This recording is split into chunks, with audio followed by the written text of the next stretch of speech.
গল্প পাঠের সময় বা বিভিন্ন লেখকের লেখা ছোট গল্প নিয়ে পড়াশোনা করার সময় আমরা বেশ কয়েকদিন ধরে শুরু করেছি বিভূতিভূষণ বন্দ্যোপাধ্যায়ের ছোট গল্প নিয়ে পড়াশোনা। এটা একটা দীর্ঘ জার্নি হবে।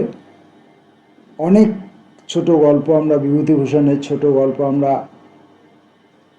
পাঠ করতে পারবো, যার অনেকটা অংশই থাকবে পুনর্পাঠ, অনেকটা অংশই থাকবে হয়তো নতুন পড়ছি, সময়ে পড়া হয়ে ওঠেনি। গল্প পাঠের মধ্যে আমার যেমন নিজস্ব প্রথাসিদ্ধভাবে আমার ত্রুটি থাকে, আমার জড়তা থাকে, এ সমস্তগুলো হয়তো থেকেই যাবে। কাটাবার চেষ্টা করা সত্ত্বেও হয়তো আমি যেমন ব্যর্থ হই তেমনি ব্যর্থ হয়েই থাকব। কিন্তু মূল কথা হচ্ছে যে গল্পগুলোকে আমরা শুনতে পারবো, গল্পগুলোকে আমরা আবার রিকল করতে পারবো, পুনঃস্মরণ করতে পারবো। এবং এই গল্প পাঠের সঙ্গে সঙ্গে আমরা অন্যান্য অনেক লেখকের গল্পের, এমনকি বিভূতিভূষণেরই অন্যান্য লেখার সঙ্গে বড় দীর্ঘ উপন্যাসের খণ্ড খণ্ড অংশের সঙ্গে আমরা সম্পর্কিত করবার সুযোগ পাবো বা সম্পর্কিত হয়ে উঠবে। ইতিমধ্যেই আমার কয়েকটি এরকম ঘটনা ঘটেছে, যেটা পথের পাঁচালীর কিছু অংশের সঙ্গে সম্পর্কিত হয়ে উঠেছে। আজকের গল্পটির নাম প্রত্নতত্ত্ব। প্রত্নতত্ত্ব, বিভূতিভূষণ বন্দ্যোপাধ্যায়। সাম্প্রতিককালে বছর 2-3 আগে সন্মাত্রানন্দের একটি নাস্তিক পণ্ডিতের ভিটা বলে একটি উপন্যাস প্রকাশিত হয়েছে এবং সেটি জনমানসে ভালো সাড়া ফেলেছে, মানুষজন পড়েছেন। এই গল্পের মধ্যে সেই নাস্তিক পণ্ডিতের ভিটার প্রসঙ্গ কিছুটা রয়েছে। আমরা আসি গল্পের মধ্যে।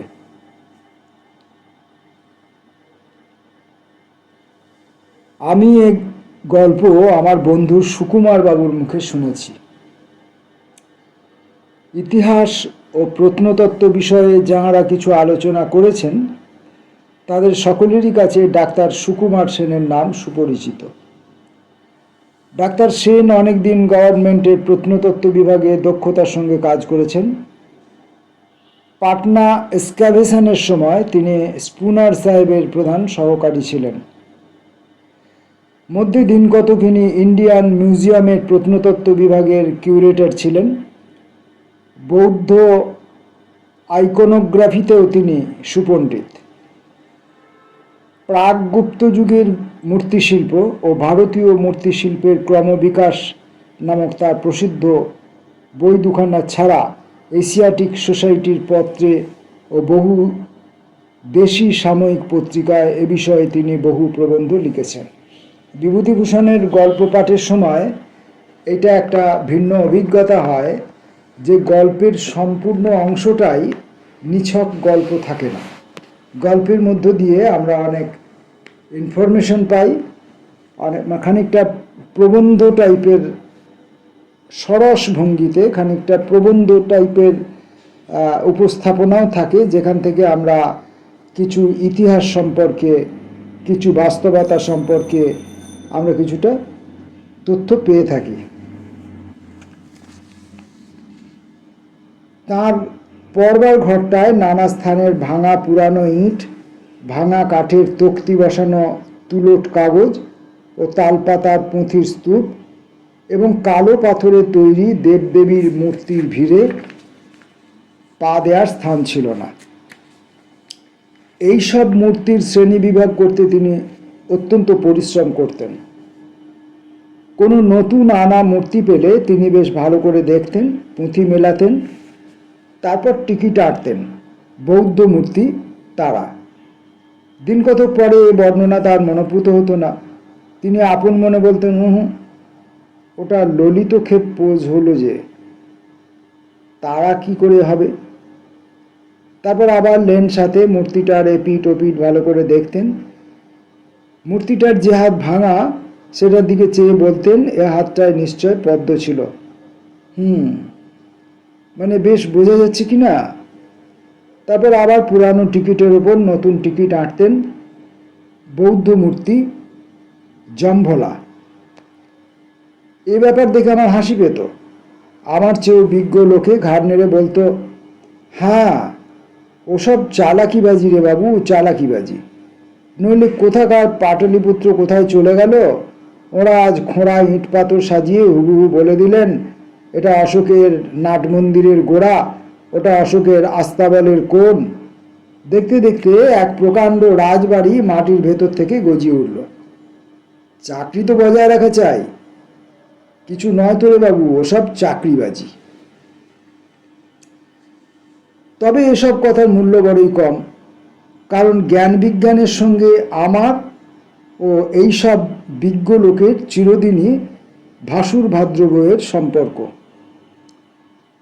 সেদিন দুপুরবেলা ডাক্তার সেন যখন তার নিজের লাইব্রেরিতে সেন রাজাদের শাসনকাল নিয়ে অত্যন্ত ব্যস্ত আছেন, আমি তখন একটা রাষ্ট্র বিপ্লবের মতো সেখানে গিয়ে হঠাৎ হাজির হলাম। আমাকে দেখে তিনি অত্যন্ত আনন্দিত হলেন। খানিকক্ষণ খোশ গল্প করে সেখানে সারাদিনের মানসিক পরিশ্রম দূর করতে বুঝলাম তিনি খুব ব্যগ্র হয়ে পড়েছেন। এ কথা সে কথার পর ডক্টর সেন বললেন, চা নাই? একটা গল্প শোনো। এটা আমি কারুর কাছে বলিনি, তবে স্পুনার সাহেব কিছু কিছু শুনেছেন। বাইরে সেদিন খুব শীত পড়েছিল। দরজা বন্ধ করে সুকুমারবাবু গল্প শোনাবার জন্য বসলেন। চা এলো। চা খেতে খেতে সুকুমারবাবু তার গল্প বলতে লাগলেন।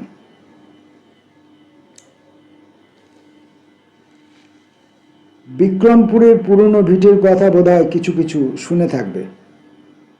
এটা কতদিনের তার সেখানকার লোক কেউ বলতে পারে না। অনেক দিন ধরে ওই ঢিবিটা ওই রকমই দেখে আসছে। এটা কার বা কোন সময়ের তা তারা কেউ কিছুই বলতে পারে না। ঢাকা মিউজিয়াম থেকে সেবার ওই ঢিবিটা খোঁড়বার কথা উঠল। এর পূর্বে বরেন্দ্র অনুসন্ধান সমিতি ও ঢাকা সাহিত্য পরিষদ শাখা থেকে ওটা কয়েকবার খোঁড়বার প্রস্তাব হয়, কিন্তু টাকার জোগাড় করতে না পেরে তারা পিছিয়ে যান। আমার কাছে যখন কথা উঠল তখন আমারও মত ছিল না, কারণ আমার মনে মনে ধারণা ছিল খরচ যা পড়বে তার তুলনায় আমাদের এমন বিশেষ কিছু পাবার আশা নেই। অবশেষে কিন্তু আমার আপত্তি টিকল না। ওটা খোঁড়াবার জন্য টাকা বরাদ্দ হলো। আমি বিশেষ অনুরোধে করে তত্ত্বাবধানের ভার নিলাম। গিয়ে দেখলাম যে ঢিবিটা হবে তার কাছে আর একটা ঠিক তেমনি ঢিবি আছে। এই ঢিবির কাছে একটা প্রকাণ্ড দিঘি আছে, তা প্রায় মজে এসেছে। ঢিবি দুটো খুব বড়। ময়না কাঁটার বন আর বড় বড় আগাছায় পশ্চিম দিকের ঢিবিটার ওপরের অংশ একেবারে দুর্গম। পূর্ব দিকের ঢিবিটা একটু ছোট। তার পেছনের ঢালু দিকটায় খানিকটা ফাঁকা ঘাসের জমি আছে। স্থানটা কতটা নির্জন। সাধারণত খনন কার্য আরম্ভ করার সময় আমরা প্রথমটা প্ল্যান করে নিয়ে কাজ আরম্ভ করি। তারপর কাজ এগিয়ে যাওয়ার সঙ্গে সঙ্গে কতকটা আন্দাজ, কতকটা খুব ক্ষীণ সূত্র ধরে আমরা সেই প্ল্যান ক্রমে ক্রমে বদলে ফেলি। পাটনা এক্সক্যাভেশনের সময় এতে খুব কাজ হয়েছিল, কিন্তু ছোট দুটো গ্রাম্য ঢিবি খুঁড়ে তুলতে আমি এসব করার আবশ্যক দেখলাম না। আমাদের সঙ্গে প্রত্নতত্ত্ব বিভাগের খনন কার্য চালিয়েছে এমন কোনো লোক ছিল না। তার কারণ এই যে ওটা খোঁড়া হচ্ছিল ঢাকা পিডব্লিউডি থেকে। এই ঢিবি দুটোর বড়টাকে ওখানকার লোক বলে নাস্তিক পণ্ডিতের ভিটে ও ছোটটাকে বলে টোল বাটির ভিটা। কারুর মতে এই নাস্তিক পণ্ডিত হলেন বৈষ্ণব ভক্তি শাস্ত্রকার বল্লভাচার্য। তিনি শেষ বয়সে বৈষ্ণব ধর্ম ত্যাগ করে শঙ্কর বেদান্তের ভক্ত হয়ে পড়েছিলেন। এই জন্য দেশের লোকে তাঁর শিষ্যত্ব গ্রহণ করতে নারাজ হয়।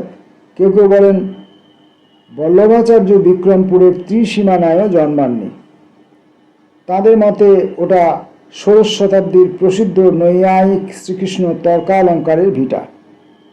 যাক, সে কথা। আমি কিন্তু জানতে পেরেছি ওখানে কে বাস করতেন। আমি যা জানতে পেরেছি, পূর্বে কেউ কেউ তা আন্দাজ করেছিলেন, কিন্তু জোর করে কিছু বলতে পারেননি।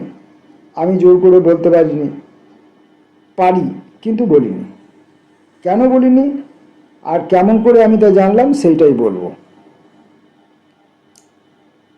কিছুকাল ধরে ঢিবির ওপরকার বন কাটানো হলো। তারপর প্রকৃতপক্ষে খনন কার্য শুরু হলো।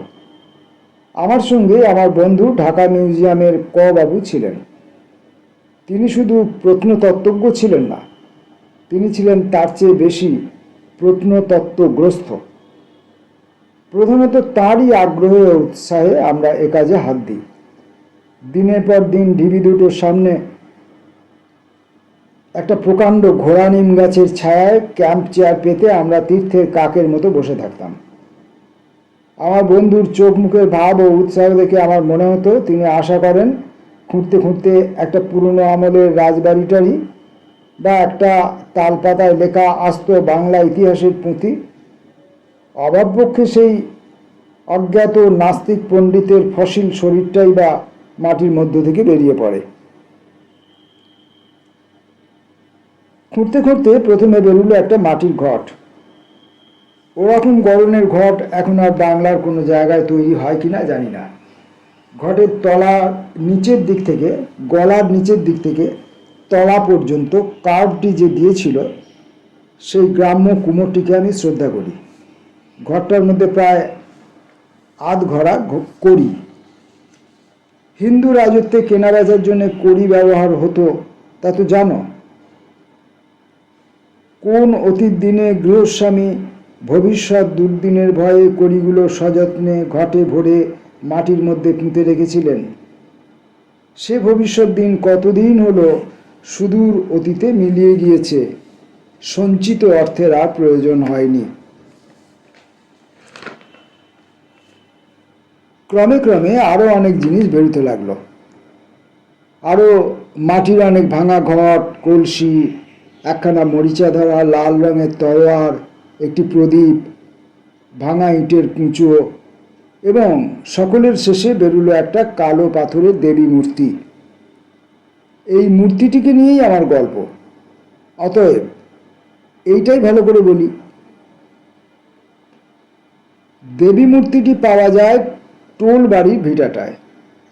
মূর্তিটি রাজমহলে কালো পাথরের তৈরি, চকচকে পালিশ করা। বহুদিন মাটির তলা থেকে সে পালিশ যদিও নষ্ট হয়ে গিয়েছিল, কিন্তু মোটের উপর তখনও যা ছিল তা খুব কম মূর্তিতেই আমি দেখেছি। মূর্তিটি সরস্বতী দেবীর হলেও তাতে বৌদ্ধ ভাস্কর্যের কিছু প্রভাব আছে বলে মনে হয়েছিল।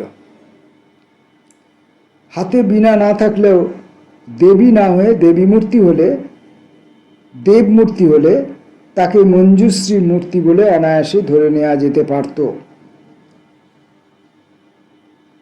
মূর্তিটা যখন পরিষ্কার করে আমার সামনে আনা হলো, তখন তার দিকে চেয়েই আমি চেয়ার থেকে উঠে পড়লাম। অনেক মূর্তি গত 15 বছর ধরে পরীক্ষা করে আসছি, কিন্তু এ কি, বাটালির মুখে পাথর থেকে হাসি ফুটিয়ে তুলেছে কি করে? খানিকক্ষণ এক দৃষ্টিতে মূর্তিটার দিকে চেয়ে রইলাম। আমি খুব কল্পনাপ্রবণ নই, কিন্তু সেদিন সেই নিস্তব্ধ দুপুরবেলায় পত্রবিরল ঘোড়া নিম গাছটার তলায় দাঁড়িয়ে আমার মনের মধ্যে কেমন গোলমাল হয়ে গেল।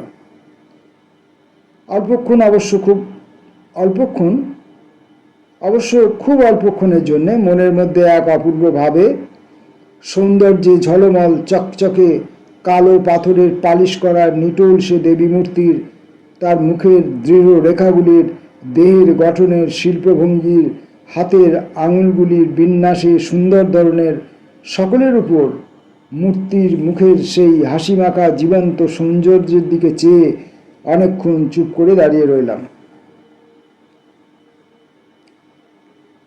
শিল্পের যে প্রভাব কালকে তুচ্ছ করে যুগে যুগে মানুষের প্রাণ স্পর্শ করছে, তার সঙ্গে সত্যিকার পরিচয় সেই আমার প্রথম হলো। জয় হোক সে অতীত যুগের অজ্ঞাতনামা শিল্পীর, জয় হোক তার মৃত্যুঞ্জয়ী প্রতিভার। মূর্তিটাকে বাড়ি নিয়ে আসি। আমার লাইব্রেরিতে কাগজ চাপা ধ্যানী বুদ্ধের দলের মধ্যে তাকে রেখে দিলাম। রোজ সকালে উঠে দেখতাম দীর্ঘ ভ্রুরেখার নিচে বাঁশপাতার মতো টানা চোখ দুটোর কোণে হাসিতে যেন দিন দিন উজ্জ্বল হয়ে উঠছে। কয়েকদিন ধরে নানা কথা মনে হতে লাগলো। খুঁড়তে খুঁড়তে এমন কোনো জিনিস পাইনি যাতে মূর্তিটির বা ভিটার সময় নিরূপণ করতে পারি। তবে মূর্তিটি গুপ্ত যুগের পরবর্তী সময়ের এবং পূর্ববঙ্গের শিল্পীর হাতে তৈরি। এটা আমি তার মাথার ওপর ছাতার মতো চিহ্ন দেখে কতকটা আন্দাজ করতাম। পাথরের মূর্তির ওপর ওই গোল ছাতার মতো চিহ্ন পূর্ববঙ্গের ভাস্কর্যের একটা রীতি, এ আমি অন্যান্য মূর্তিতেও দেখেছি।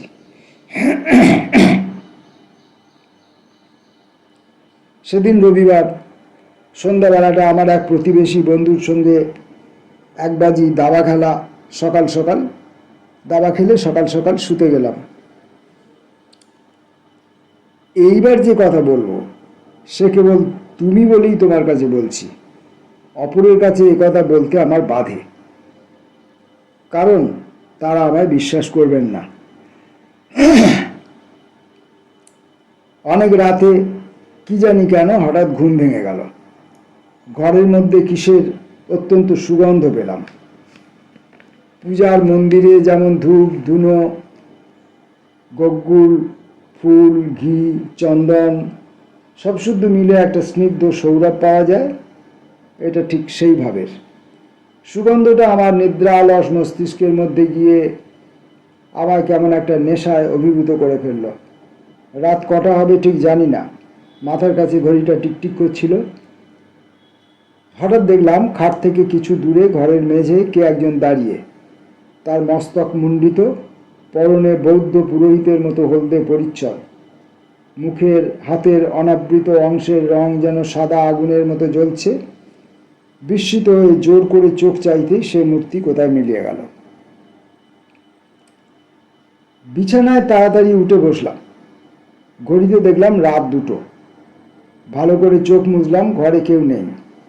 ভাবলাম আরে গেল যা, রাত দুপুরের সময় এই যে দেখছি ছেলেবেলাকার সেই আবু বেন আদেন। খানিকক্ষণ বিছানায় বসে থাকার পর ঠিক করে নিলাম ওটা ঘুমের ঘোরে কীরকম চোখের ধাঁধা দেখে থাকবে।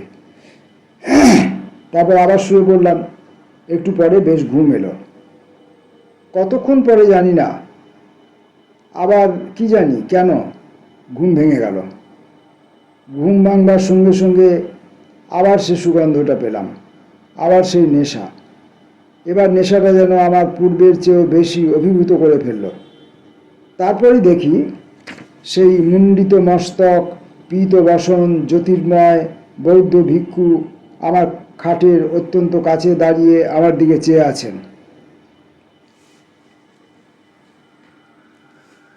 তারপর আরও কতগুলো অদ্ভুত ব্যাপার খুব অল্প সময়ের মধ্যেই ঘটল। হঠাৎ আমার ঘরের দৃশ্যটা আমার চোখের সামনে থেকে মিলিয়ে গেল। দেখলাম এক বিস্তীর্ণ স্থান, কত বাড়ি, শ্বেত পাথর বাঁধানো কত চত্বর, কত গম্বুজ দেউল, অনেক মুণ্ডিত মস্তক বৌদ্ধ ভিক্ষু মতো পরিচ্ছদ পরা লোকেরা এদিক ওদিক যাতায়াত করছেন। অসংখ্য ছাত্র ঘরে ঘরে পাঠ নিরত। এক স্থানে অশোক বৃক্ষের ছায়ায় শ্বেত পাথরের বেদিতে একদল তরুণ যুবক পরিবৃত হয়ে বসে আমার সেই পরিচিত বৌদ্ধ ভিক্ষু। দেখে মনে হলো তিনি অধ্যাপনায় নিরত এবং যুবক মণ্ডলী তার ছাত্র। অশোককুঞ্জের ঘন পল্লবের প্রান্তস্থিত রক্তপুষ্পের ঝরা পাপড়ি গুরু ও শিষ্যবর্গের মাথার উপরে বর্ষিত হতে লাগলো। দেখতে দেখতে সে দৃশ্য মিলিয়ে গেল। আমার তন্দ্রালস কানের মধ্যে নানা বাজনার একটা সম্মিলিত সুর বেজে উঠল। এক বিরাট উৎসব সভা, উৎসব বেশে সজ্জিত নরনারীতে সভা ভরে ফেলেছে। সব যেন অজন্তার গুহার চিত্রিত নরনারীরা জীবন্ত হয়ে উঠে বেড়াচ্ছে। কোন প্রাচীন যুগের হাবভাব, পোশাক পরিচ্ছদ। সবার চারিধারে বর্ষা হাতে দীর্ঘদেহ সৈনিকরা দাঁড়িয়ে, তেজস্বী যুদ্ধের ঘোড়াগুলো মূল্যবান সাজ পরে দাঁড়িয়ে দাঁড়িয়ে পা ঠুকছে। সবার মাঝখানে রক্তাম্বর পরনে চম্পক গৌরী কে এক মেয়ে। মেয়েটিকে সামনে দাঁড়িয়ে উজ্জ্বল ইস্পাতের বর্মআটা এক যুবক। তার কোমরে ঝকঝকে ইস্পাতের খাপে বাঁকা তলোয়ার ঝুলছে, গলায় ফুলের মালা, মুখে বালকের মতো সরল সুকুমার হাসির রেখা। মেয়েটির নিটোল সুন্দর হাতটি ধরে যুবকের দৃঢ় পেশিবহুল হস্তে যিনি স্থাপন করলেন, ভালো করে চেয়ে দেখলাম তিনি আমার রাতের বিশ্রামের ব্যাঘাতকারী সেই বৌদ্ধ ভিক্ষু। বায়োস্কোপের ছবির মতো বিবাহ সভা মিলিয়ে গেল। হঠাৎ আমার হাত পা যেন খুব ঠান্ডা হয়ে গেল, শীতে শীতে দাঁতে দাঁতে লাগলো। পায়ের আঙুল যেন আড়ষ্ট হয়ে উঠল। চোখের সামনে এক বিস্তীর্ণ সাদা বরফের রাজ্য, ওপর থেকে বরফ পড়ছে, তুষার বাষ্পে চারিধার অস্পষ্ট, সামনে পেছনে সুউচ্চ পর্বতের চূড়া। সামনে এক সংকীর্ণ পথ এঁকে বেঁকে উচ্চ হতে উচ্চতর পার্বত্য প্রদেশে উঠে গিয়েছে। এক দীর্ঘ ভিক্ষু সেই ভীষণ দুর্গম পথ বেয়ে ভীষণতর হিমবৃষ্টির মধ্য দিয়ে মাতালের মতো টলতে টলতে পথ চলেছেন। তার মাথা যেন ক্রমে নুয়ে বুকের উপর এসে পড়েছে, কিন্তু তবু তিনি না থেমে ক্রমাগত পথ চলেছেন। বহু দূরের এই উত্তুঙ্গ তুষারমণ্ডিত পর্বতচূড়া কিসের আলোয় রক্তাভ হয়ে দৈত্যের হাতের মশালের মতো সে বিশাল তুহিন রাজ্যের দূর প্রান্ত আলোকিত করে ধকধক করে জ্বলছে। তুষার বাষ্প ঘন হতে ঘনতর হয়ে সমস্ত দৃশ্যটা ঢেকে ফেলল। তারপরে চোখের সামনে এই যে আমারই চিরপরিচিত বাংলাদেশের পাড়াগাঁ। খড়ের ঘরের পেছনে ছায়াগহন বাঁশবনে বিকাল নেমে আসছে, বইঁচি ঝোপে শালিক দল কিচকিচ করছে, কাঁঠাল তলায় কোন গৃহস্থের গরু বাঁধা। মাটির ঘরের দাওয়ায় বসে এক তরুণ যুবক, তার সামনে আমার খুঁড়ে বার করা সেই দেবী মূর্তি। দেখে মনে হলো যুবকের অনেক দিনের স্বপ্ন ওই পাথরের মূর্তিতে সফল হয়েছে। বর্ষা সন্ধ্যার মেঘমেদুর আকাশের নিচে ঘনশ্যাম কেতকী পল্লবের মতো কালো ভাবগম্ভীর চোখ দুটি মেলে সে পাথরের মূর্তির মুখের দিকে এক দৃষ্টে চেয়ে আছে।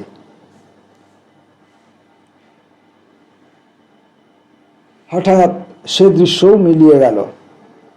দেখি আমি আমার ঘরের খাটেই শুয়ে আছি, পাশে সেই বৌদ্ধ ভিক্ষু। এবার তিনি কথা বললেন, তার কথাগুলি আমার খুব স্পষ্ট মনে আছে। তিনি বললেন, তুমি যে মূর্তিটি মাটি খুঁড়ে বার করেছ, তারই টানে অনেক দিন পরে আজ আবার পৃথিবীতে ফিরে এলাম। 900 বছর আগে আমি তোমার মতো এই পৃথিবীর মানুষ ছিলাম। যে স্থান তোমরা খুঁড়েছ ওই আমার বাস্তু ভিটা।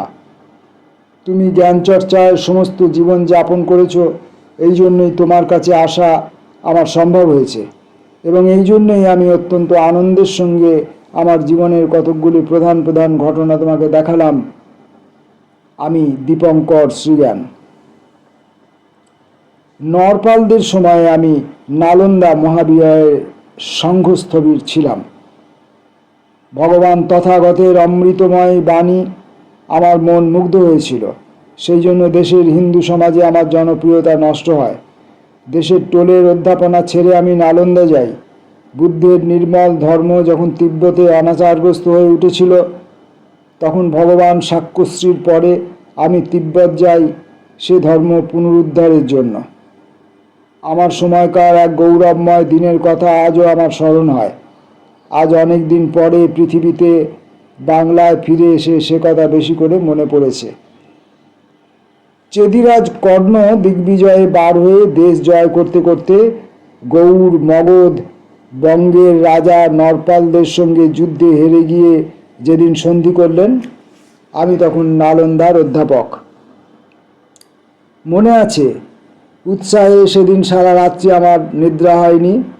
এই সন্ধির কিছুদিন পরেই কর্ণের কন্যা যৌবনশ্রীর সঙ্গে নরপাল দেবের পুত্র তৃতীয় বিগ্রহপালের যে বিবাহ হয়, আমি সেই বিবাহের পুরোহিত ছিলাম। অল্প বয়সে আমি একজন গ্রাম্য শিল্পীর কাছে পাথরের মূর্তি গড়তে শিখি এবং অবসর মতো তার চর্চা রাখতাম। তারপর আমি যখন পিতামহের টোলে সারস্বত ব্যাকরণের ছাত্র, তখন সমস্ত শক্তি ও কল্পনা ব্যয় করে জ্ঞানের অধিষ্ঠাত্রী দেবীর এক মূর্তি গড়ি। মূর্তিটি আমার বড় প্রিয় ছিল। এই মূর্তির টানেই অনেকদিন পরে আবার পৃথিবীতে ফিরে এলাম। দেশের লোকে আমায় নাস্তিক বলতো, কারণ আমি একেবারেই বৌদ্ধ ছিলাম। তার উপর সাধারণভাবে ধর্মবিশ্বাস আমার ছিল না। যে অরুণোচ্ছটা রক্ত হিমবান শৃঙ্গ জনহীন তুষার রাজ্য আলোকিত করেছে, যা তোমায় দেখিয়েছি, তা সত্যের রূপ। সাধারণ লোকের পক্ষে সেই সত্য দূরধিগম্য। আমার কথা ধরি না, কারণ আমি নগণ্য।